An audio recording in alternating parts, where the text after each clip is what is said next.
Bonjour à tous, alors dans cette vidéo je vais vous présenter ma machine à café Seiko Black Touche Plus, voilà, que j'utilise pratiquement depuis 2 ans. Donc en première partie je vais vous présenter cette machine à café, donc vous montrer comment fonctionne une machine à grains, comparé au fonctionnement qui est beaucoup plus simple des machines à capsules. Et en deuxième partie je vais vous présenter un petit fichier Excel que je vous ai créé qui va vous permettre de comparer le prix réel, combien vous coûte cette machine-là par rapport à cette machine-là ou la machine de votre choix. Donc faites attention quand vous achetez ce type de machine, souvent regardez bien les notices, il y a vraiment pour certaines des calendriers d'entretien qui sont vraiment infernaux.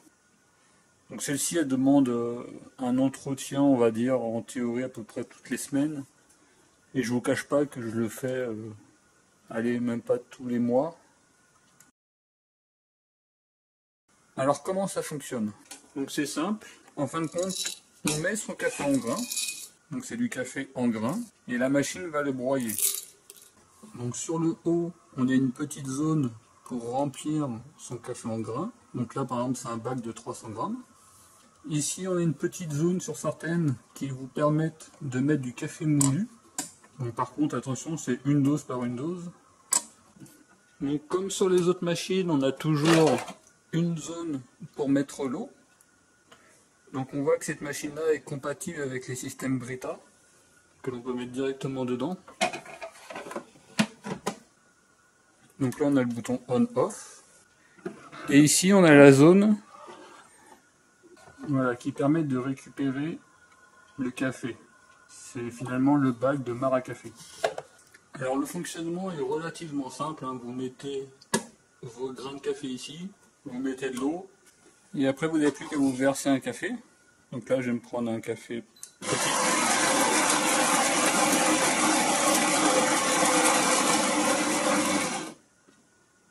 Donc là la machine elle broie le café, elle va faire une pré-infusion. Voilà, pré-infusion. Et après, elle va vous verser le café.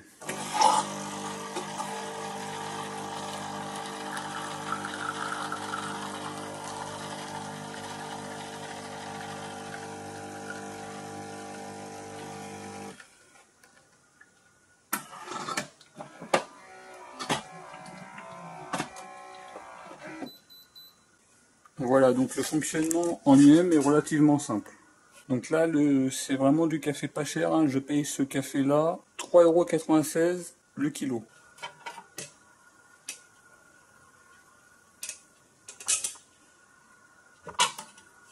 Donc généralement, ce type de machine, donc celle-ci, elle permet de régler la densité du café. Donc café léger ou café fort. Elle permet ici de régler, il y a un petit bouton pour régler la mouture du café. Grossière, moyenne, fine. Au niveau des options, il y a vraiment plein de paramétrages possibles.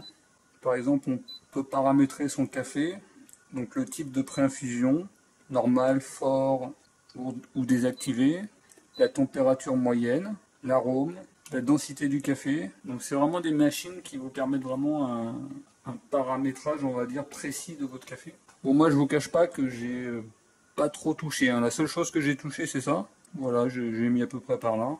C'est la seule chose que j'ai modifiée sur la machine. Alors je vous ai fait un petit tableau comparatif, vraiment très rapidement. Donc là j'ai pris une base de comparaison sur 2 ans. Disons que 2 ans étant la durée moyenne de fonctionnement d'une machine. Bien entendu, si vous voulez faire un comparatif plus élevé, ici vous pouvez augmenter la durée de fonctionnement que vous souhaitez. Donc par exemple 3 ans, 4 ans. Et les données vont se recalculer en fonction de la durée que vous avez choisie. Là, je vous ai mis les données correspondant à ma machine. Donc là, c'est vraiment un café pas cher que j'ai acheté, donc que je trouve pas mal, malgré le prix pas cher. Là, je le paye, le paquet de 1000 grammes, 3,96 €. Généralement, les paquets de 250 grammes, on les paye aux alentours de 3,50 €, tout dépend de la qualité du produit. Donc là, je vous ai mis ici en deuxième comparatif, on va dire un café grain prix moyen. Donc là, je vous ai mis le comparatif Dolce Gusto. Donc j'ai mis le prix de la machine à 150 €. Bien entendu, vous pouvez modifier toutes les cellules qui sont en jaune. Si vous avez acheté votre machine Dolce Gusto 50 €, vous pouvez mettre 50 € ici. Si vous achetez le prix du paquet de 16 capsules à 5 €, vous mettez 5 €. Si vous le payez 2 €, bah vous mettez 2 €.